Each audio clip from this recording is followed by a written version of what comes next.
Okay. Hi, I'm Don Gardner. I was born and raised in Presque Isle and lived here all my life, except for the 4 years I was in the U.S. Navy in the Vietnam War.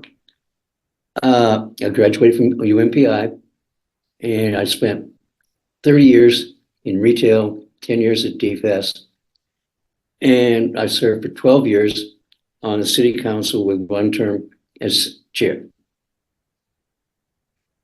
Good.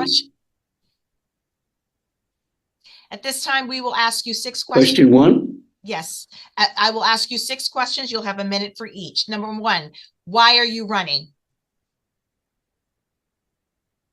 I feel that the city council has lost its focus and that we need to focus on issues including employment, homeless issues, illegal drugs, tax increases, and why businesses have a hard time to make it in Presque Isle.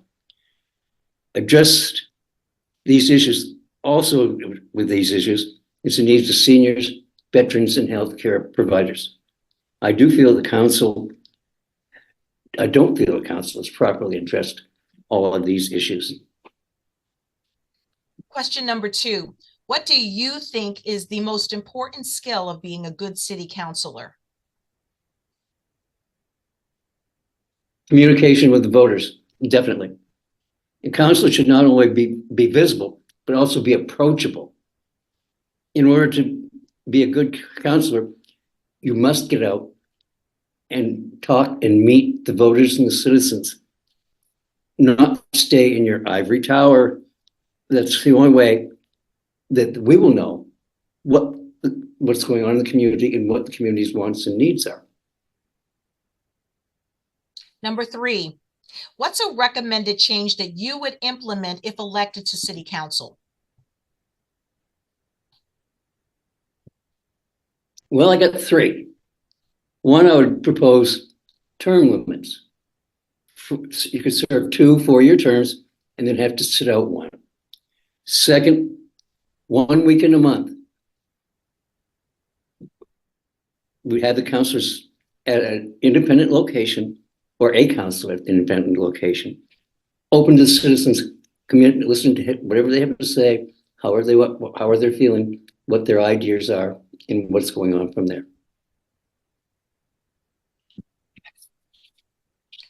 Question number 4.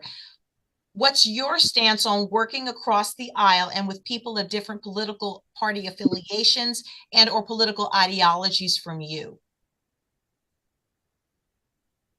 That's the basis of our system, is working across the aisle.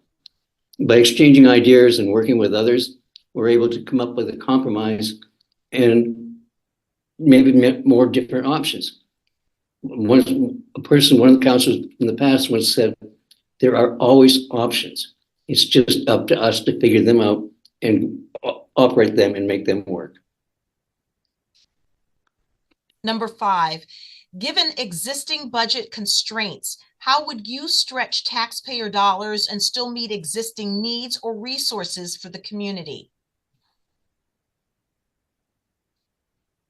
I believe there's funds out there. The city has a grant writer, and this grant writer should look into different items brought to the attention of the city council by our residents to see if any grant exists, possibly to look at what has been mentioned, and would like to see us move forward in this area. I would like to see us move forward in this area. Number 2, every department has a reserve fund. Rather than increasing taxes, use a portion of these funds for what they were used for or what they were made for. 3, when projects come up, rate them as number 1, priority, number 2, needed, and number 3, nice to have. And number 4 would be put a hold on the mill rate increases for at least 2 years. The final question. Assess the recent performance of the city council, and if elected, would you keep it on the same direction or path or change course? Why or why not? We would definitely have to change course. I feel the council has lost touch with the community. They feel They don't realize they are the legislative body of the city of Presque Isle. It's their job to move forward with the best interest and the best ideas for the city of Presque Isle. Progress is not bad. Progress is good. It's necessary. But progress, just for the sake of saying, okay, we changed this because we want to change it. No, you still have to remember the history, traditions, and values that we were brought up with in the city of Presque Isle. That's the biggest change, is listen to the people. At this time, you are allowed a 30-second closing statement.